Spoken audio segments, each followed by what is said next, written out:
Assis sur son trône, sois loué, Jésus, Jésus soit loué. Assis sur son trône, sois loué, Jésus, Jésus soit loué. Assis sur son trône, sois loué, Jésus, Jésus soit loué. Assis sur son trône, sois loué, Jésus, Jésus soit loué. Assis sur son trône, sois loué, Jésus, Jésus soit loué. Assis sur son trône, sois loué, Jésus, Jésus soit loué. Assis sur son trône, sois loué, Jésus, Jésus soit loué. Assis sur son trône, sois loué, Jésus, Jésus soit loué.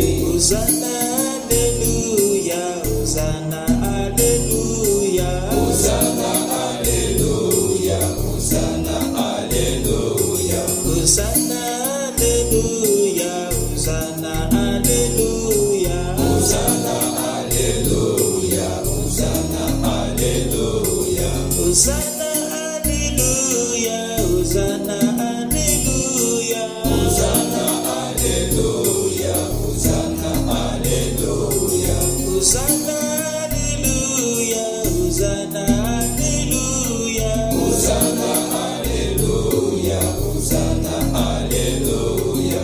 Hosanna, zambe kumama Yahweh, Yahweh kumama. Hosanna, zambe kumama Yahweh, Yahweh kumama.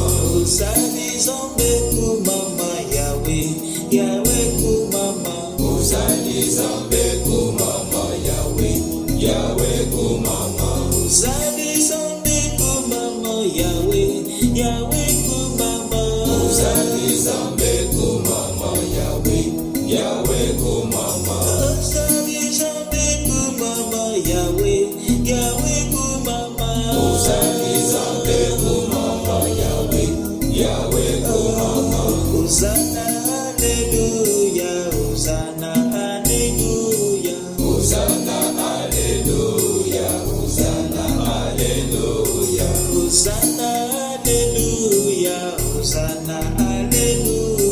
Hosanna, hallelujah, Hosanna, hallelujah.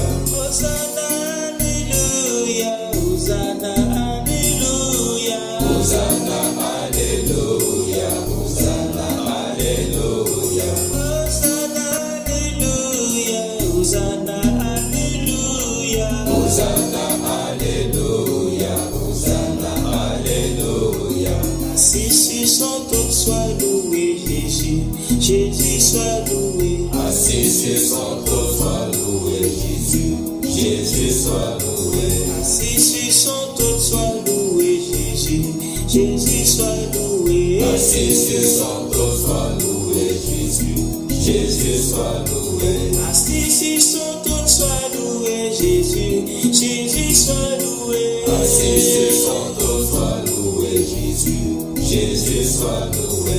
Assis sur son trône, sois loué, Jésus, Jésus soit loué.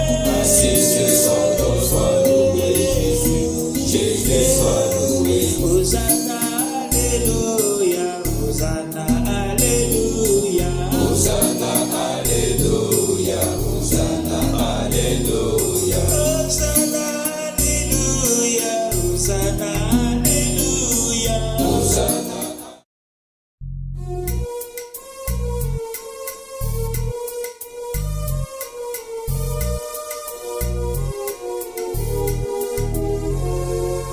Assis sur son trône, sois loué, Jésus, Jésus.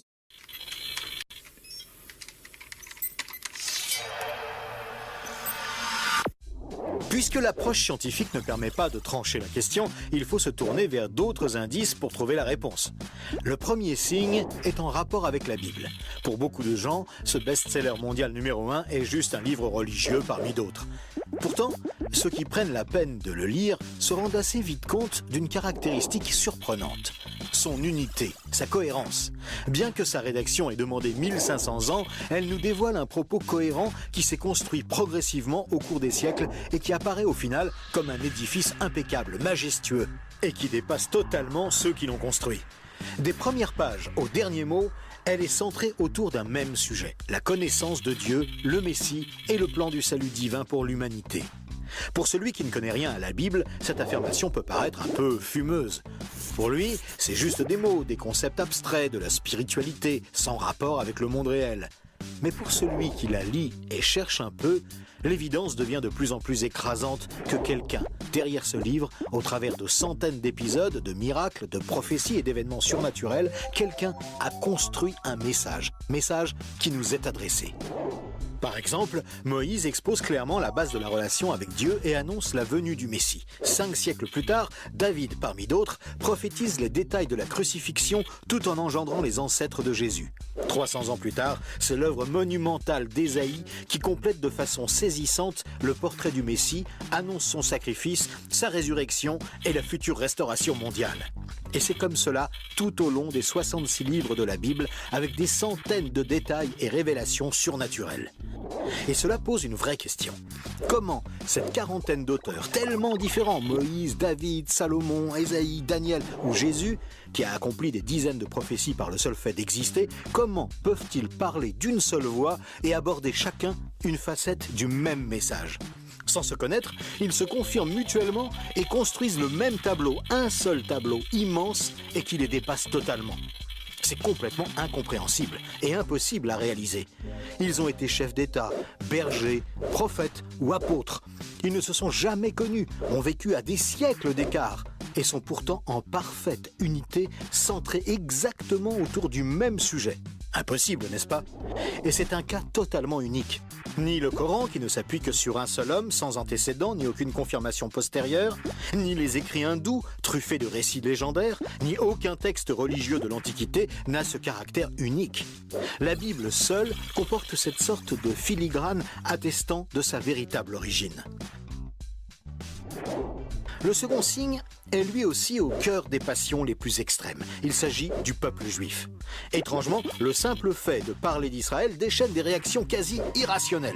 Certains veulent son extermination, alors que d'autres le voient comme le paradis sur terre. Mais si on veut bien rester calme et juste considérer les faits, l'histoire, il y a pourtant de quoi s'interroger sérieusement.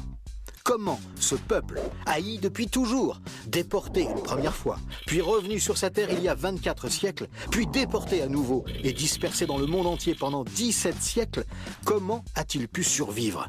Et comment est-il demeuré un peuple distinct?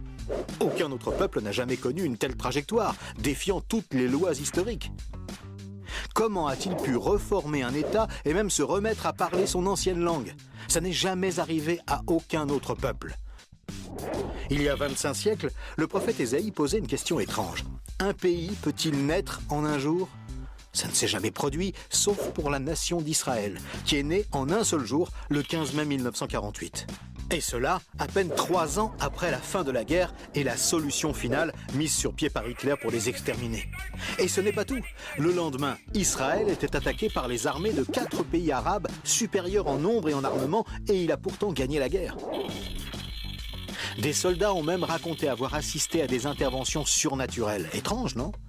Par la suite, malgré le rideau de fer, des milliers ont émigré de l'ex-URSS, accomplissant une antique prophétie qui mentionnait le retour des Juifs depuis le pays du Nord. Si on considère sa contribution à la science, les Juifs ont remporté 20% des prix Nobel, alors qu'ils ne sont que 0,2% de la population mondiale. Comment est-ce possible?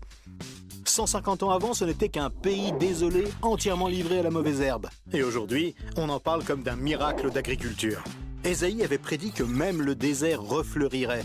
Et on trouve aujourd'hui des cultures jusque dans le Negev. Interrogé par le roi de Prusse, Frédéric II, qui lui demandait une preuve de l'existence de Dieu, son chapelain lui avait répondu « Les Juifs, sire, les Juifs ». Et d'où vient la première religion mondiale?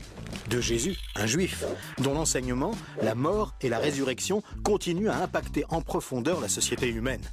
Évidemment, ce peuple est loin d'être un modèle, et il a souvent sombré dans la corruption. Mais la Bible déclare que Dieu en a fait un signe parmi les nations.